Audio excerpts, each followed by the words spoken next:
ನಮಸ್ಕಾರ ಸ್ನೇಹಿತರೆ, ನೀವು ನೋಡುತ್ತಿರುವ ಈ ದೃಶ್ಯ ಕೆಂಪೇಗೌಡ ಬಸ್ ನಿಲ್ದಾಣ.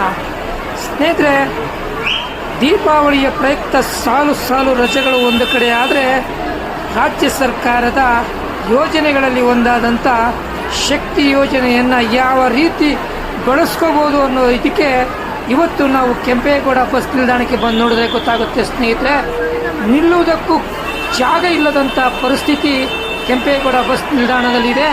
ಸ್ನೇಹಿತರೆ, ಇಲ್ಲಿ ಸುತ್ತು ಕೆಂಪೇಗೌಡ ಬಸ್ ನಿಲ್ದಾಣವನ್ನು ನೋಡಿದ್ರೆ ಒಂದು 500ರಿಂದ 600 ಜನ ಮಾತ್ರ ನಿಮಗೆ ಪುರುಷರು ಕಾಣಿಸ್ಬೋದು.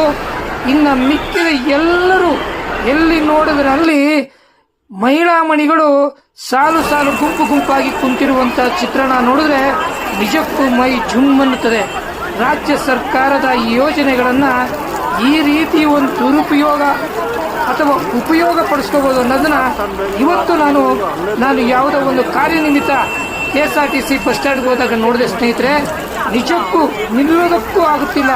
ಸತತವಾಗಿ ಸುರಿಯುತ್ತಿರುವ ಮಳೆ ಒಂದು ಕಡೆ ಆದರೆ, ಇನ್ನೊಂದು ಕಡೆ ಈ ಜನ ದಯವಿಟ್ಟು ಮನೆ ಬಿಟ್ಟು ಆಚೆ ಬರಬೇಡಿ.